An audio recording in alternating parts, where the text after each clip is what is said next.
పోతున్నావు? యాడికి? బామ్మ క్యారేజ్ తీసుకుపోతున్నానే.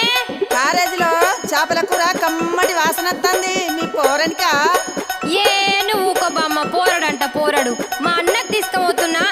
అదేందే మీ అన్నకు మీ వదిన తీసుకుపోతుంది కదా? గదొక్కటే తక్కువైందిగా. మా వదినకు చీరలు కావాలి, లిప్స్టిక్లు కావాలి, అది కావాలి ఇది కావాలని అన్ని అడుగుడు తెలుసు కానీ ఇవన్నీ చెయ్యది. అవునా? ఏం పనులు చేయదా మీ వదినే? ఇంతకు ఏమేమి అడుగుతుందో జర చెప్పరాదు.